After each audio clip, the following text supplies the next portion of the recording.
SharePoint Online delivers collaboration and document and data management solutions for more than 200 million users worldwide. SharePoint Online is not an application like Word or Excel, not even a suite of applications like Outlook. I am Nabil Murad. This is a complete course for SharePoint Online, divided into multiple chapters. You can jump to a specific topic by clicking on the timeline. So what is SharePoint? SharePoint is a platform that organizations use to create websites, either for an entire organization, for a department, or a project team. SharePoint is used in a browser, and it provides a secure place where users can store, access, organize, and share files and data. SharePoint is also the storage facility behind Microsoft Teams, and whether you are working with Outlook, Excel, PowerPoint, or Word, you can leverage the power of SharePoint Online to make your experience in all these applications more powerful and far more collaborative. You will be spending most of your time in SharePoint working in sites. Team sites, where groups of users collaborate on documents and data. Communication sites used for organizational messaging. There are other types of sites like hub sites and classic sites that we are not covering in this course. How to log in to SharePoint?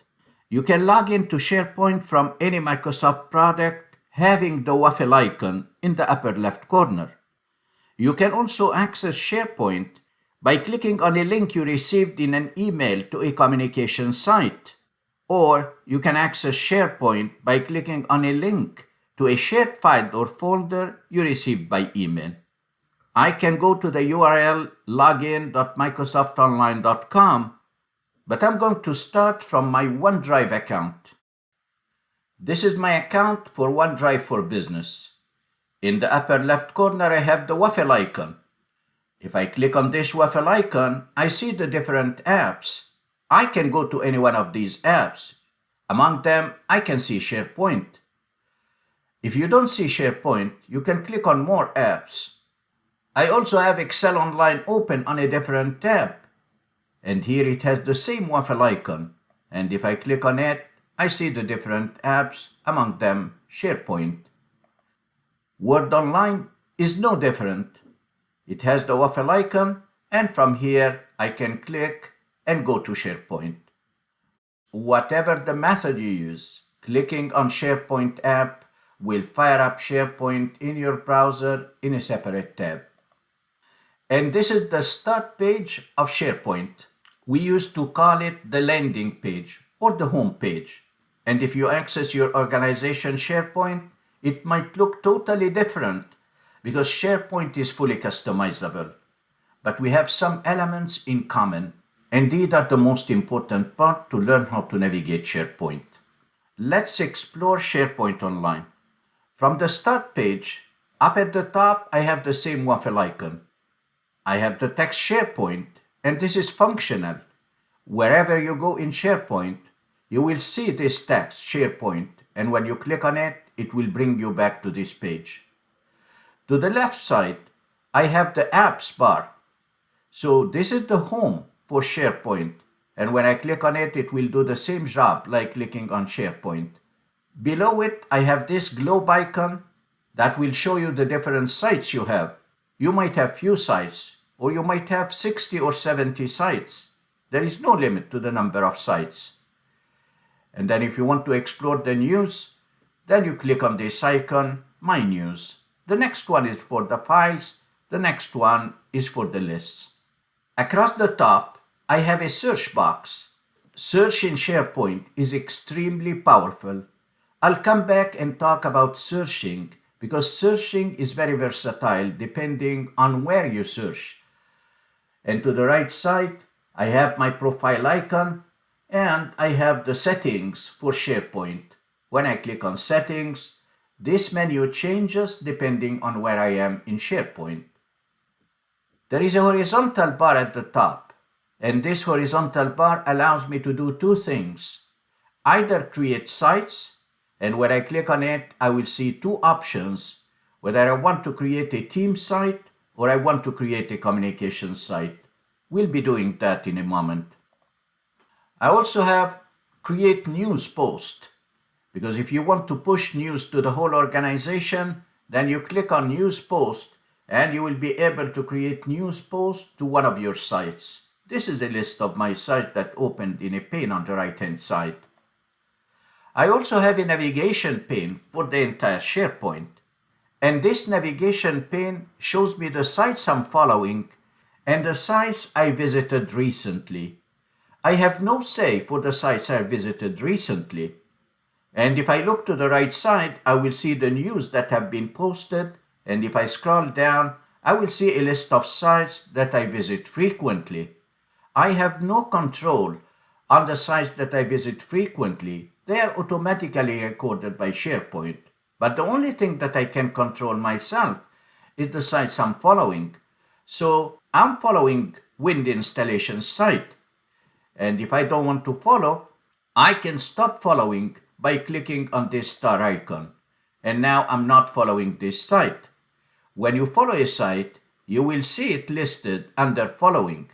You can follow it, you can unfollow a site. And if you want to follow it, let's say I go back and I select this one, Wind Installations, and the communication site, Demo Communication Site. I just followed these two sites. I can see them listed here. This is just a quick way of accessing the sites that you want to see frequently. If you are following lots of sites and you don't see them all listed here, then you just click on See All and you will see all the sites you are following. I want to go back to the SharePoint homepage, then I can either click on SharePoint or I can click on this home icon. Now let's talk about navigating SharePoint. When you work in SharePoint, you are mainly working in one of two types of sites, either team sites or communication sites. Team sites focus on collaboration. They are private by default because they are created for team members. Team sites are integrated with Microsoft 365 groups and teams. They are best for working together on projects. They have some features like document libraries, lists, planner, tasks, and version control. On the other hand, communication sites focus on publishing. They are designed for broad audience and they are public by default. They are best for sharing information, news, and announcements organization-wide. They have some features like news posts, hero banner, branding, and visual layouts. When do I use each one of these? You use a team site when you need teamwork, co-authoring, and project tasks. Access is limited to a defined group of members. You use a communication site when you want to share company-wide announcements. You need a visually engaging landing page for information. So the key differences: a team site is mainly for collaboration, small group, project-based. Communication site is for broadcasting, large audience, and corporate-wide. Let's explore a team site. I'm in the SharePoint Start page, and I have the sites I'm following. Among them, I have the Greenleaf Organics team site, and I want to go to this site. Then I click on Greenleaf Organics, and this is the home page of the Greenleaf Organics site. The name of the site appears here at the top. To the left, there is a thumbnail or an icon for the site. There is a navigation pane specifically for this site. It shows home, conversations, documents, notebooks, pages, site content, and recycle bin. On the home page, I can see different elements and different links. I have a section for news that was created by default, and I can add more news if I want. I have quick links to important part of this team site. And here below, I have some of the recent activity and some of the documents that I recently checked. There is a horizontal bar at the top, and the most important part of this bar, when you click on the down arrow for new, it allows me to create a new list, a new document library, news post, news link, and apps. We'll be exploring many of these in a moment. Agent and page with AI, this is very recent. That's the integration of Copilot and AI in SharePoint. To the right side, I can see that the site is published. I can share it with others, and sharing it simply means that I'm adding members to the site. So if I click on share and then I click on share page, the owner of the site only is allowed to share it. And here I can select with whom to share and what they can do. So if I click on the drop list, they can edit, they can view. So let's say I want someone to be able to edit. I click on edit, and then I provide the email. It's from organizations. So if I select this email, it has been added. I can copy a link and I can directly send this email by clicking on send. You have invited MVP Instructor to edit home. Anything on this page can be edited. And to edit, I click on edit. And this is what happens when I click on edit. I can see the contents of the page, and any website in SharePoint consists of building blocks. These building blocks are called sections. And I can see that I have a section here. And when I look on the right side, I see a toolbox. I'm going to close this toolbox for now. When we build a team site from scratch, we'll be talking about the sections, and inside the section, we have different web parts. So this is the news web part. This is the quick links web part. And when you click on any of the web parts, then you see this floating bar, and it allows you to change anything in this web part. So if I click on this icon, edit properties, it opens a corresponding pane on the right side, and I can change things. I can change the layout, and I can change other elements as well. We'll be doing that later. The same for the quick links. If I click on quick links, I see the corresponding floating bar. If I click on edit properties, now I can change whatever I want for the quick links. Should you wish to add more links, I already have two. I can click on add links, and then I can select any document from my documents library. I can upload a file. I can select from OneDrive. I can select stock images. I'm going to select this Word document, and then I hit insert. It has been added to the quick links. Let's close, and before we make some changes, we need to republish. So I click on republish in the upper right corner. I confirm republishing, and now I can see the change that I have done.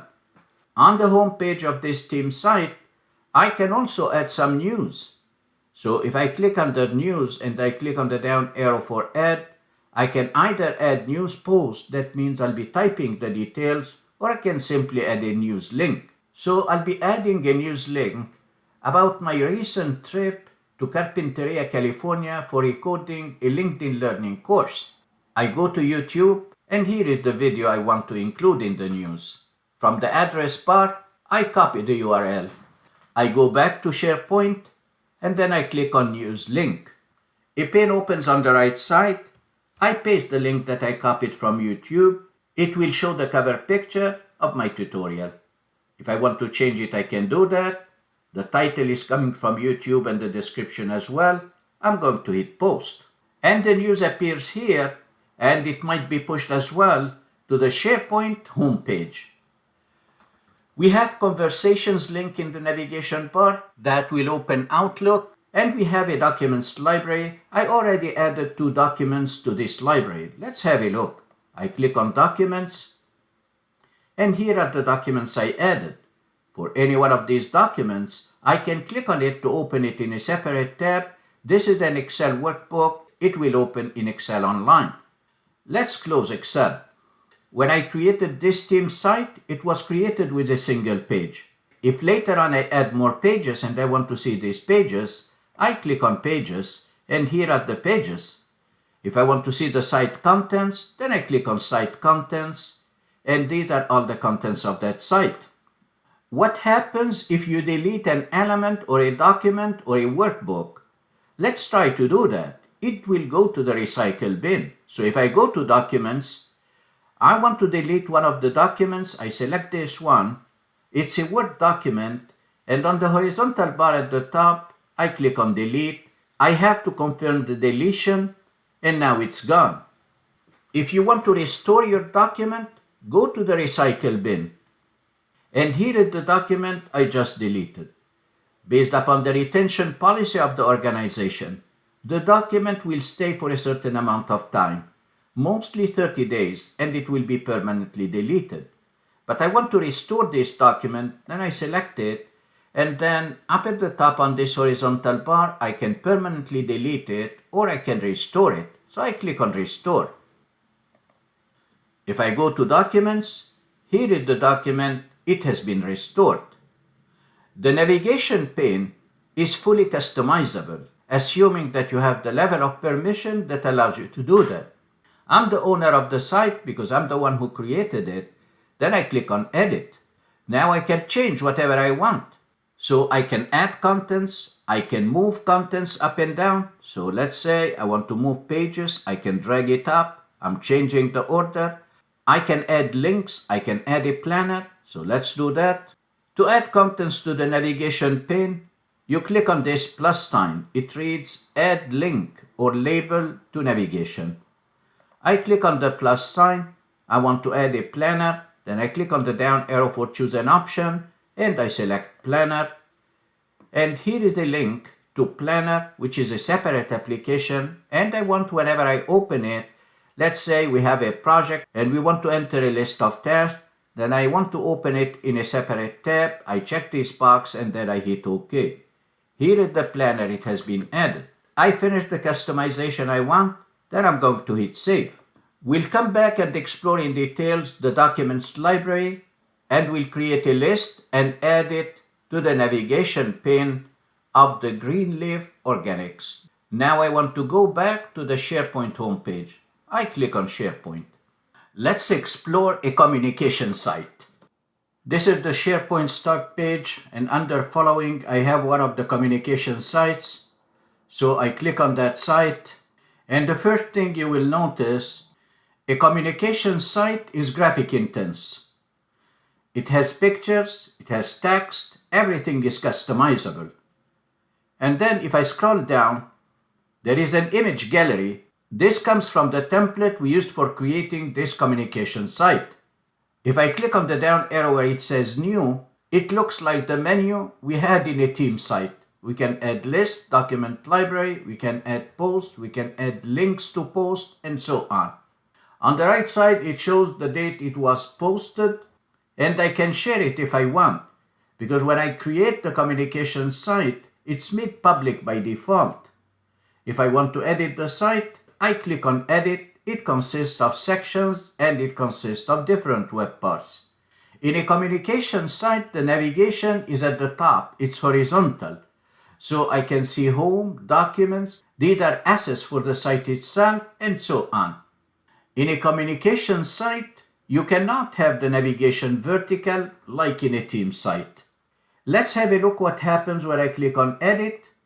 Then when I click on Edit, I see the sections, and if I click, it's called a hero section.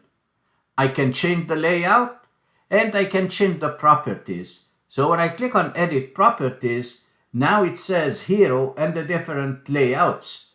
I can select whichever I want. Right now, it consists of layers. What I want to do is to edit this text. So I click, the floating bar appears here below. I click on it, and it says Hero. I go down, I have the text new. I'm going to change it to Hello World. Automatically it has been reflected on the text block that appears to the right side of the picture. I can change the header to whatever I want and I can change the description.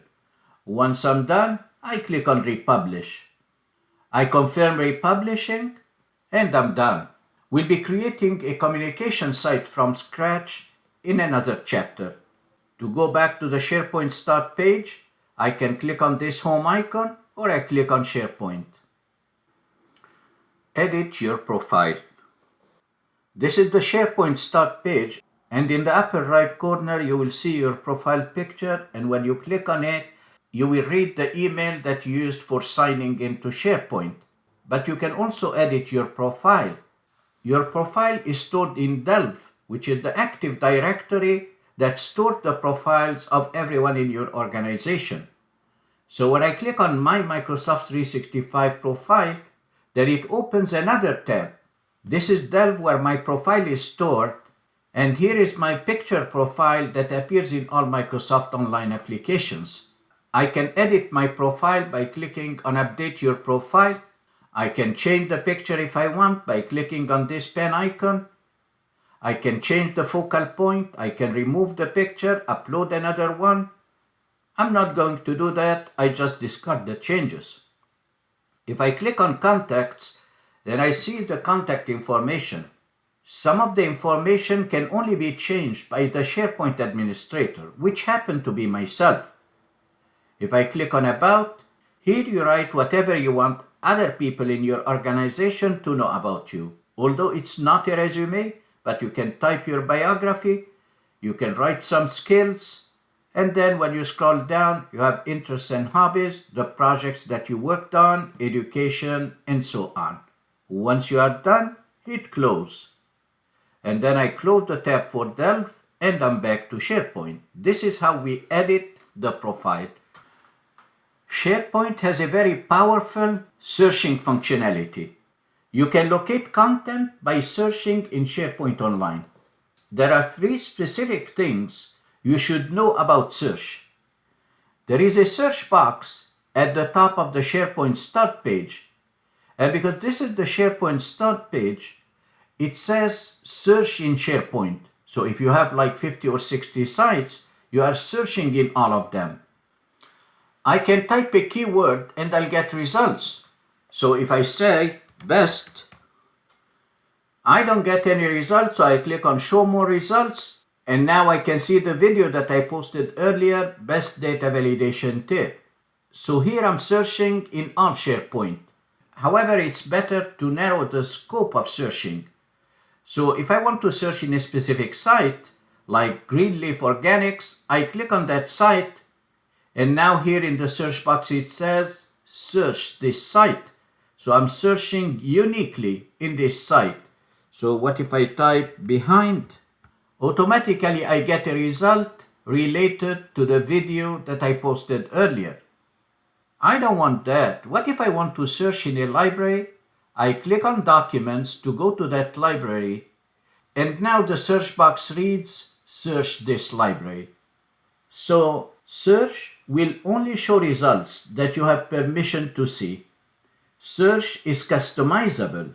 Your site may include lists and libraries that you have permission to see, but they may be excluded from the search.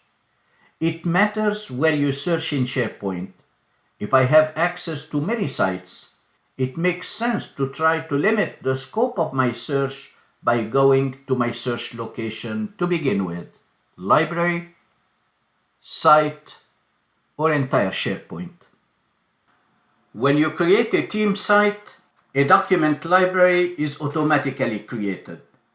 You can add as many document libraries as you want. Let's explore the functionality of document libraries. Here in the Start page of SharePoint, I have the site that we explored earlier. It's a team site, Greenleaf Organics. I click on that, and it takes me to the home page of that site.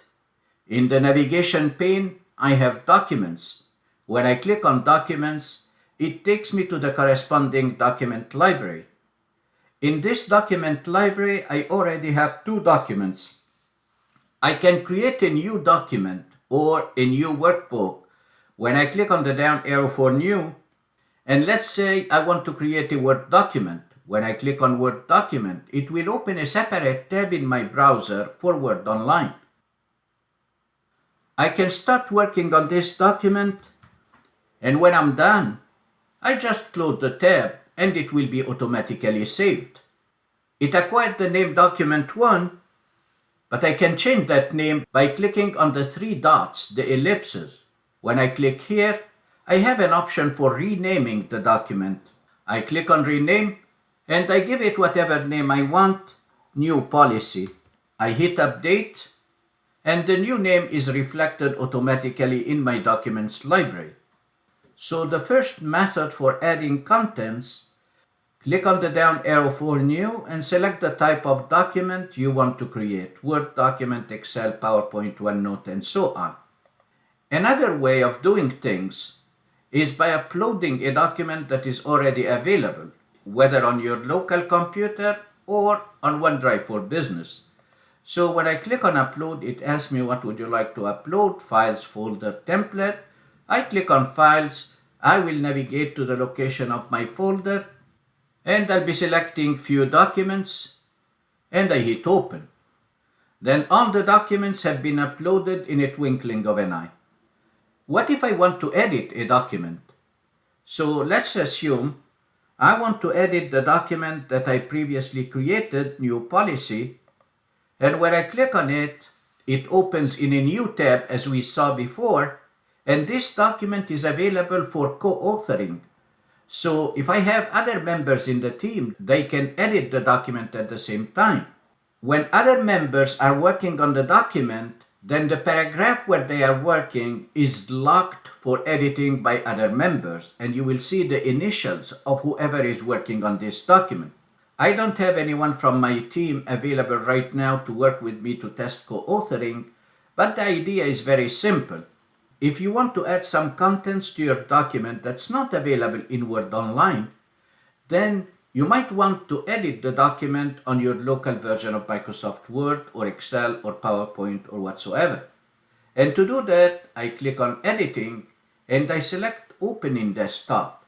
I have to confirm, and the document opens in my installed version of Microsoft Word. I'm going to add some contents. I'll be using an Excel function to generate random contents, equal rand, open bracket, close bracket. I hit enter and I generated random content. If you look at the upper left, autosave is turned on. That means any change I make will be automatically saved to my SharePoint account. I don't need to do anything. I just close the document and I'm done. I can either close the Word tab and then reopen the document, and I see the changes that I have done in my desktop version of Microsoft Word. Let's close this document. At the top, I have some functionality. New, and we explored what it does. Upload, to upload files or folders. I can edit in the grid. This is more useful in lists where we enter records in the grid directly. I can add a shortcut to OneDrive, and I can filter my view. So let's say I have hundreds of documents and I want to filter this document library. So I click on the first icon here to the left side of name. I can sort ascending or descending, but I want to filter. So when I click on filter, it will open a pane on the right side that will show me the different types of files I have. I just want to see the Word document, then I check this box and apply. And automatically, all the other file formats have been excluded. To clear the filter, I click on Clear Filters. In this view, I see all the documents. But let's say I want to filter and focus on Excel files. Then I'm going to click on Type, Filter By, and this time I select Excel and Apply. I want to save this view to be able to return to it at any time.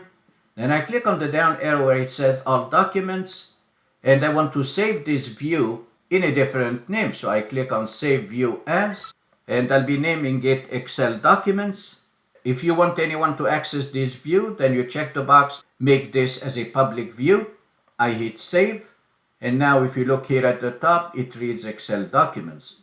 Should you wish to switch back to the other view, then you click on the down arrow and you select All Documents, and we are back to what we had before. We have multiple columns here at the top. So if you click on the down arrow for one of the columns, then you have some options. You can sort, you can filter, or you can hide the column completely. So if I click on Column Settings, I can hide this column. I can change its order, move left, move right. So I'm going to hide this column. How can I bring it back? I click on the plus sign to add column. If I want to create a new column, I have to specify the type of data that will be stored. but I want to show or hide column, then I click on show or hide columns. It opens a pane on the right side where you see all the columns that already existed and some other columns that we didn't see. So the one I want is modified. Maybe I also want created by, and I apply. So I see modified by, modified 7 minutes ago, and then created by. You can also rearrange the columns by dragging, or you can insert columns by hovering between two columns and click on the plus sign. When you click on the plus sign, that's the same exact thing like clicking on add column. You select the data type, but the only difference, it will be inserted at the position where you clicked. Now I go to the home page of Greenleaf Organics, and I want to start working with lists. Think of a list like an Excel sheet. So you have columns and you have records. To create a new list, on the home page of the team site, I click on the down arrow for new, and I select list. I can create a blank list, or I can use templates for creating a list, or I can import my list from an Excel file or a CSV file. So if I click on Excel, here it's conditional. You need to have your list in Excel formatted as a table. So I'm going to click on Upload File. I navigate to the location of the file and I select Cost Sales Report. I hit Open and I get a preview of my table. The name of the table in Excel is Sales. If I have multiple tables, I will see them listed in the drop list and I select the one I want. Here are the column headers and here are the records. I hit Next. I can change the name. I will make it Final Sales. Would you like this list to appear in the navigation pane of the site? If you check this box, it will appear automatically, but let's assume this one is unchecked. I want to show you how to add it to the navigation pane later. So when I hit Create, it says Creating List, and my list is created. The list has similar functionality like a library. At the end, a library is a special form of list. So if I want to edit my list in the grid, I click Edit in Grid View. I can type the information I want. However, I have a preference to adding records by typing in a form. So I'm going to exit the grid view. And I click on Add New Item. Here I have the different fields, the date, the region, the manager. So for the date, I can enter any date. Let's say it's for the East region. And I filled up my form. When I click on Save, the record is added automatically to the list. I can share this list by clicking on Share. And like in case of a document library, you can specify what recipients of this list can do. They can edit the list, they can edit, add, and remove items, or they can only view. I can type the email of the recipient, or I can select it from the list, which is the list of members in my organization. I can add a message, and then I hit Send. I can export this list either to Excel, to a CSV file, or to Power BI. If I want to create a flow with Power Automate, I can do that as well.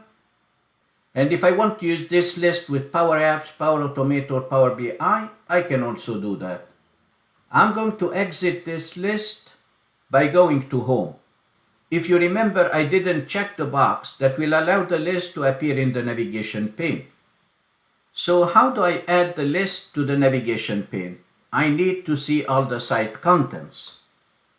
If you have site contents as an option in the navigation pane, you can click on it. Otherwise, you can click on the gear icon and click on Site Contents. I do have it in the navigation pane. Then I click on Site Contents. And here is the final sales list that I just created. I click on it to open it. And what I want is the URL address to this list. So in the address bar, I click and copy the URL, Ctrl+C. And then I go back to my navigation pane.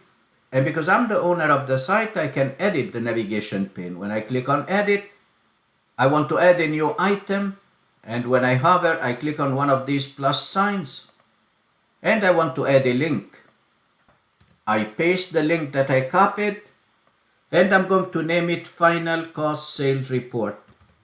When someone clicks on this link, it will be better if I can open it in a separate tab. Then I check this box. Where I hit OK, here is the link, it has been added. Let's save the changes. I hit save. And now I want to test. I click on Final Cost Sales Report and it takes me to that list. To create a new team site, I go to the SharePoint homepage and here at the top, I click on Create Site. A window opens and it asks me whether I want to create a team site or a communication site. I want to create a team site, then I click on Team Site. I bump into this page where I have multiple templates, a good starting point to create a well-designed team site. I can also select a standard theme where I don't have much content, but I'll be adding whatever I want. If your organization provides some templates, then when you click on From Your Organization, you will find the templates here. I don't have that, so I click on From Microsoft and I select Standard Theme. It gives me a description what I'll be getting from this team site. It's one single home page. That's not a problem because I want later to add more pages. Then I'm going to use this template. I give it a name and let's say Technova Projects. It says the site name is available and then I want to add a description. Collaboration Hub for Technova project teams. The group alias is available and here is the email. You can shorten the email if you want. I'm going to keep it unchanged. Where I hit next. Now the site is private by default because we'll be adding members and access will be limited to those members. I'll be doing that in the last step. Here I select the language. Language is set to English. I cannot change it later. And then I click on Create Site. At this point, it asks me to add members. If you add them at this point, that's fine, but you can also add them later. So I'll be selecting some members from the organization, MVP instructor, and then I hit Finish. As simple as that, a site is created. I have more options to the site: customize your site, invite team members, upload files, post news, change the look. I can do that at any time. Then I'm closing this pane. So here is my new site. It has a site logo here in the upper left corner that I'm going to customize. And then when I click on the down arrow for new, I can create a new list, a document library, a page, news post, news links, and then app will be doing all that. And to the right side, I can see that I have 2 members and this is a private group. If I click on members one more time, I can add more members. So when I start typing, I can add Rami William and then I hit save. This site comes with news web part, quick links, documents, and I can add more content to this home page. Let's customize the home page of the new site. And I start by changing the look. By going to the gear icon in the upper right corner, I give it a click and then I select Change the Look. I start by looking at the theme. I have different themes. This is the built-in theme. I can change it with anyone I want. I hit Save and I change the theme. I can also customize the header. So I click on Change Look another time. I click on Header. And here I have different layouts for the header. This is just about the height of the header and some information may be moved from right to left. So I'll be selecting Standard, which is a little bit wider, and Private Group, which used to be on the right side, moves to the left. I also want to change the logo. Then I click on the Design tab. I have some themes for the background. So if I change the background theme, it looks like this. I will keep it with a white background. When I scroll down, I see that I have an option for putting a banner image. So if I want to do that, I click on Add an image. But what I want to do is to change this logo. So when I go down, I have Site Logo Thumbnail. I click on Change Image. I have some option for the sources. I click on Upload. And I select the image I want. When I hit Open, I can see the image. And to apply it, I click on Add Image. And here is my logo. It has been added to the left side of the site name. Let's close the header. And now let's look at the navigation. For a team site, you might have a vertical navigation or you might have a horizontal navigation. While for a communication site, you just have horizontal. Although I could make this one horizontal, but to differentiate them from the first glance, I prefer to keep the team site with vertical navigation. So I'm not going to change anything. I hit Save, and I'm done with these changes. Now I want to add more contents. So I go to Documents, my document library, and I want to upload some documents. So I click on the down arrow for Upload. I select Files, and I select some files, and I hit Open. Now my files have been uploaded. I go back to the home page of the website, and I want to add a new page. Although I could add more contents to this home page just by clicking on Edit, then I can see the different sections and I can add as many sections as I want, and in each section I add web parts. I'm not going to do that here. I'm going to do it in the new page that I'll be adding. So I'm going to click on Republish, and I'm back to the Technova Projects home page.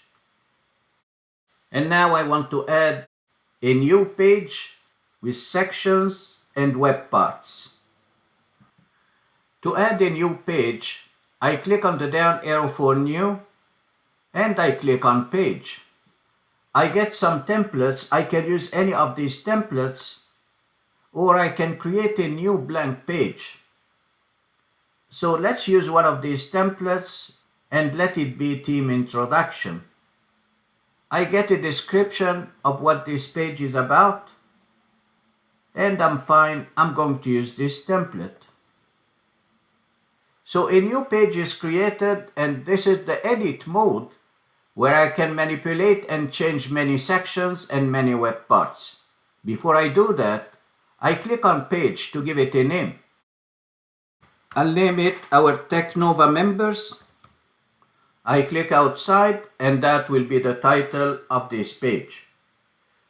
A page consists of sections. When you see this plus sign, it reads Add a new section. But if you click inside the section, then you get a floating bar, and this floating bar has an icon for moving the entire section up and down.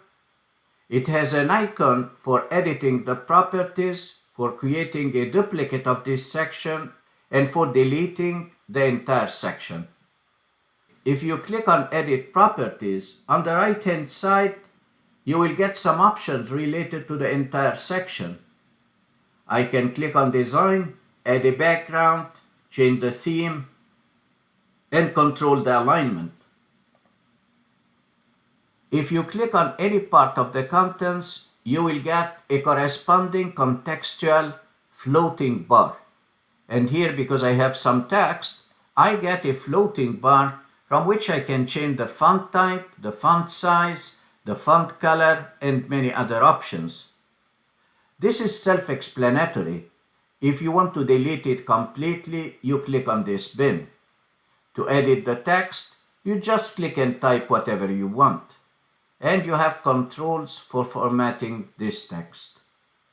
I want to scroll down and I have some pictures. And if I click on any one of these pictures, I have a caption that I can edit as well, and I can change the picture if I wish.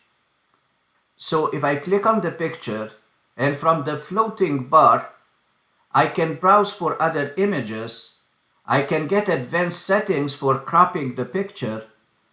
So I'm going to click on Browse Images. I can get an image from any source. I do have some images in one of my folders. So I select any image and I hit Open and I add that image. And here is the new image. Following the same concept, you can adjust anything you want in any section and in any web part. But what if I want to add new contents? Then I can go wherever I want to add a new section and I click on the plus sign which says Add New Section. It asks me how I want to see the section, whether I want it flexible, 1 column, 2 columns. I'll be selecting a 3 columns section. So a new section is added, and if I want to change the layout, I click on Edit Properties. That corresponds to the entire new section. But if I hover in the new section, I will see that I have a horizontal line and a plus sign, another one, and a third one. These are the 3 columns. I click on the first part and I want to add a web part. So when I click on this part that says Add New Web Part in column 1, I have different options for adding web parts. I can add an image, I can add a YouTube video, I can add a document library, and I can search for any web part. And let's say I want to add a weather app. So I click on weather. If you don't find what you want, you can type it in the search box. But because I recently used the weather app, I click on it. I give it a title, check our weather, and then I want to add a location. When I click here, I just start typing the location. I'll be typing my location, Toronto, Ontario, and I select it from the list. Et voila! Let's add another location. So let's say I want to add Miami, Florida. I type Miami and here is Miami, Florida. The temperature is in Fahrenheit, but I want to change that and make it in degrees Celsius. Then I click on the Properties, Edit Properties in the floating bar. And it opens a pane on the right side. I select Celsius and I would have converted the temperature into Celsius. I want to add a second web part, and this time we have an important announcement with big discounts next week. So I want to create a countdown. So I hover over the plus sign, I click on it, and I want to add a countdown. I don't find it here, so I'm going to type count, and here is countdown timer. Beautiful. I can add a title, wait for our discount, or wait for the big sale, unmatched discounts, and that will be in 2 days. So I need to adjust the countdown timer. I click on Properties, and then I have a calendar option, a date picker. I can select a date in the future. I can set the time to any time I want.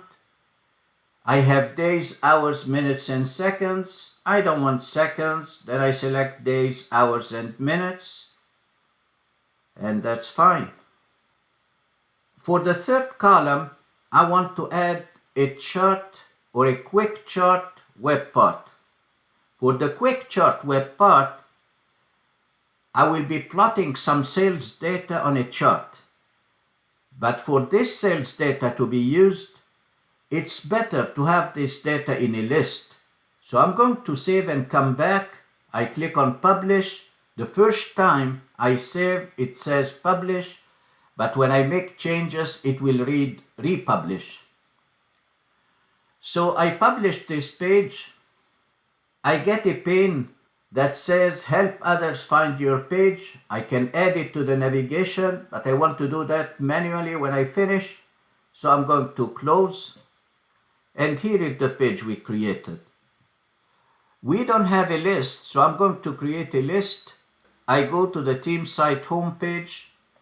I select new and I select list. I have a list in an Excel file, so I'll get it. It must be formatted as table, so I click on Excel and then I click on upload file. I select the file I want, I hit open, and here it says you don't have any tables in this file. You need to define tables to import as list. That's wonderful.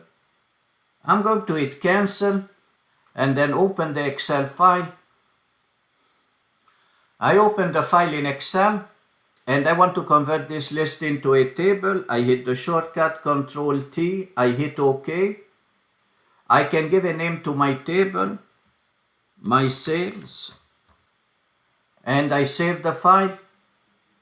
I close Excel and go back to SharePoint. In SharePoint, I want to create a list. Then I click on the down arrow for new. This is the home page of the team site. I select the same file by clicking on Excel, upload file, and I select the same file one more time and look at the difference. When I hit open, this time it has been accepted. The name my sales appear here and I hit next. Let's give it a name, sales chart, and hit create. This is the list, but I want to use it for creating a quick chart web part. So when I click on pages on the left hand side, I select our Technova members.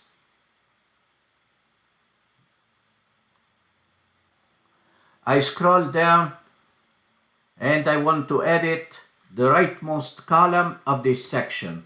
So I click on edit in the upper right. And then I click in the third column.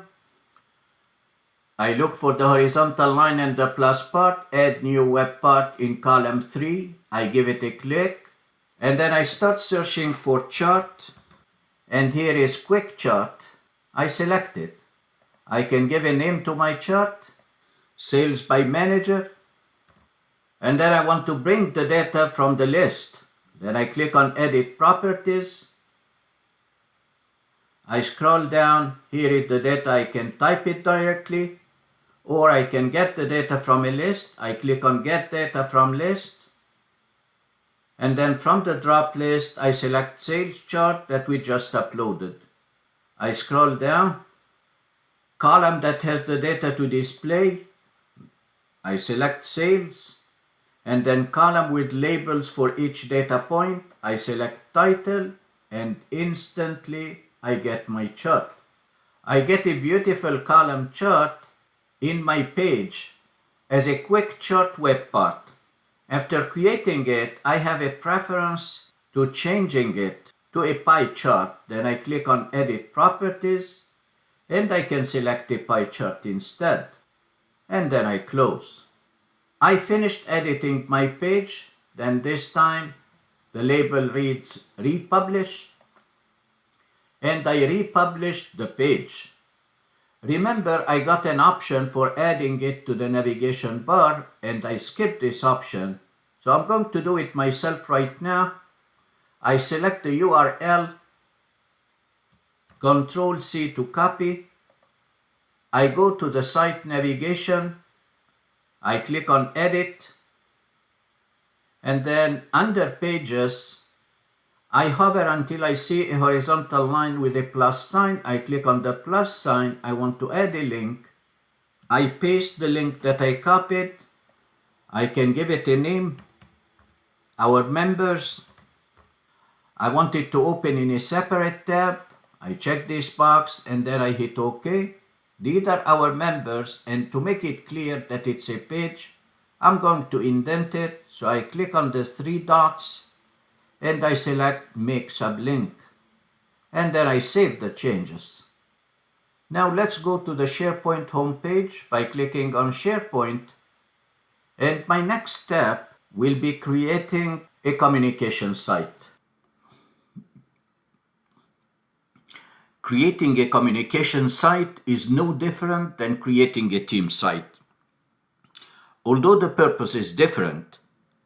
So a communication site focuses on publishing. It's designed for broad audience and it's public for the entire organization. It's best for sharing information, news, and announcements.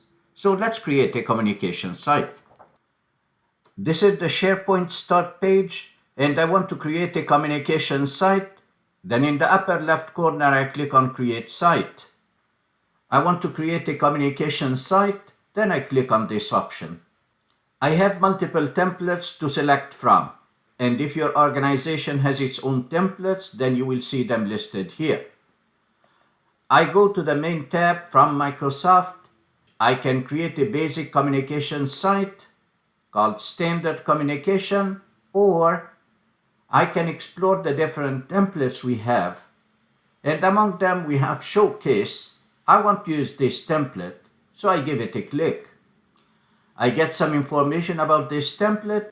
A communication site is image intense, and it says it comes with one home page. I can add more pages as I did with the team site. I'm going to use this template, and I click on Use Template. I give a name to my site, Technova Solutions. I can give a description, a hub for showcasing IT projects, success stories, and innovation. The site address is available, then I hit Next. I select the language cannot be changed later. It is set to English, and I click Create Site. Along the process of creating a communication site, unlike the team site, I wasn't prompted to select members because it's public by default. And here is my communication site. It has multiple layers of pictures. We call it Hero Part, and I can modify it if I want. And when I scroll down, I have like a gallery of images, and everything in the communication site can be customized. Customizing the communication site works exactly like customizing a team site. To the upper right side, I click on Edit, and I see the different sections. So when I click on the first one, this is the Hero part, and when I click on it, I can see Hero, and I can click on Properties, and on the right side, I see the layout for the Hero parts. I can change the layout if I wish, but I like this one that comes into layers. And let's assume you want to edit anything in this Hero part. I can scroll down, and then here is the text New. If I want, I can change it. I typed Amazing Solutions. I can also change this header if I wish. Just by editing it here, it's reflected automatically on the site. And if I scroll further down, there is Learn About Communication Sites. Here it's a call to action. I can change the wording, visit our recent projects, and I can change the destination link by changing it here so it will be clickable. When I click on this text, visit our recent projects, it will take me to the destination I specify. I can scroll down. I have more options. It's self-explanatory, exactly like a team site. You select whichever part you want, and then you change it, you edit it, or you can edit the properties. You can add sections. When you add a section, you control how many columns you have in that section, exactly as we did with the team site. For dealing with the pictures, when you click on any one of the pictures, you have a set of options related to this picture. Among them, editing the property, deleting the picture, duplicating it, or browsing for other images. When I scroll down, I changed all the properties. I can close. And now I want to republish. So I click on republish. I confirm republishing and I'm done. In SharePoint Online, we can create amazing apps. We have lots of apps in modern SharePoint. So let's see how we create apps. I can go to Teknova projects from the start page of SharePoint, and I want to create an app. Then I click on the down arrow for new and I select app. We get a bunch of apps. You can explore and select any one you like, but actually I have a preference to the classic experience. So here at the top I click on classic experience and I get a bunch of useful apps. You can scroll and search between these apps. You can create tasks. You can create contacts. Let's do that. I'll be creating contacts first. I click on contacts. I name the app our directory and then I hit create. This app is actually a list. So if I go to the site contents, I can see among other elements our directory. I give it a click. Here is the app that I just created and it's a list. I can change its property if I want by going to the gear icon in the upper right, and here it says list settings. I don't want to change anything. What if I want to add a record? Then I click on add new item. When I click on add new item, I will find lots of fields. And these fields map to Microsoft Outlook. So I can type a last name, Murad. I can type a first name, Nabil. And then the full name. I can type an email. And then the company name, a job title. And then I continue entering the information. Let's say for the city, I type Toronto, Ontario. And then for the country, I type Canada. For the URL, www.officeinstructor.com. When I hit save, it rejected the web page because I have to type a complete URL.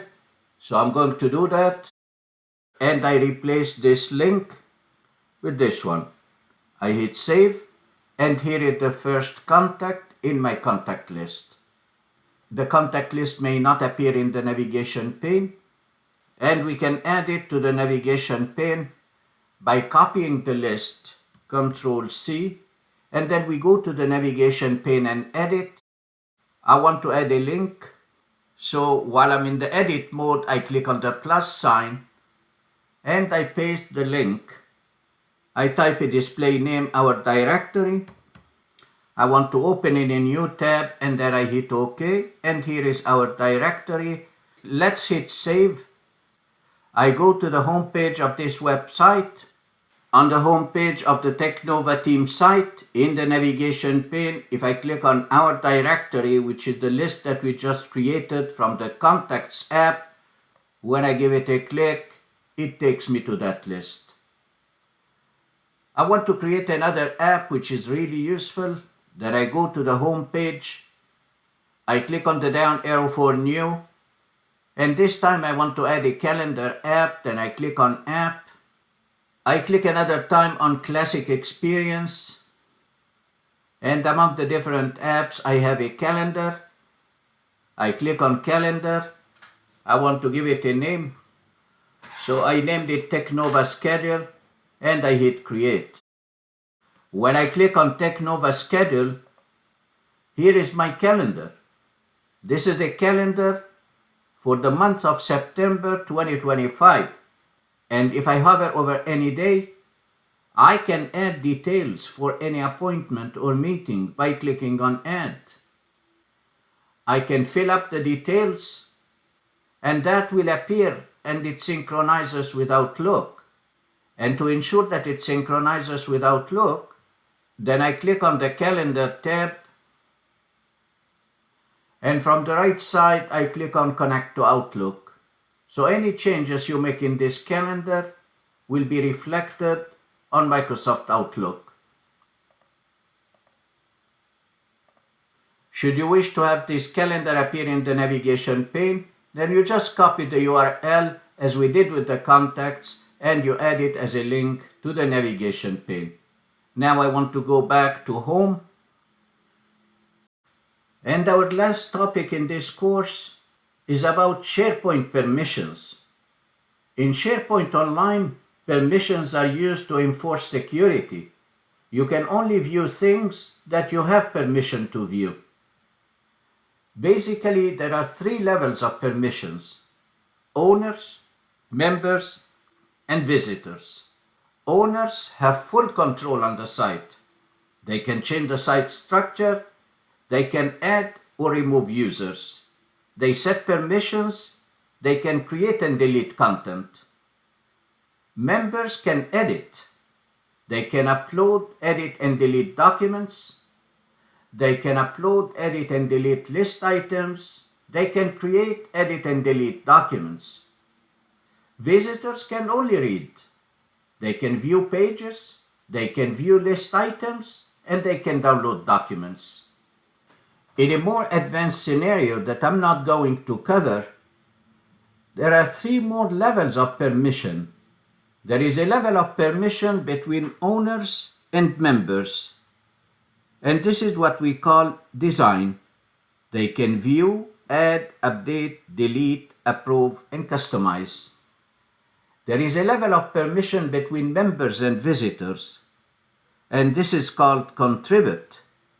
They can add, edit, and delete list items and documents, but cannot add, edit, or delete lists or libraries. And there is another level below visitors called view. They can view, but not download site contents. For any one of these levels, you need to create what we call a security group. Just to show you where we do that, we go to the site settings, and then we click on Site Permissions, and then I click on Advanced Permission Settings. These are the 3 levels that are already available. And I can create a new group. Once I create a new group, I can assign that level of permission to any library or any list or whatever I want. I hope you feel more comfortable working with SharePoint Online. You can come back at any time and reinforce your knowledge by reviewing any specific topic. And if you found value in this course, give it a thumbs up, share it with others, write a comment, and make sure to subscribe to my channel to be notified when new courses are released. The best is yet to come. Thanks for watching, and see you next time.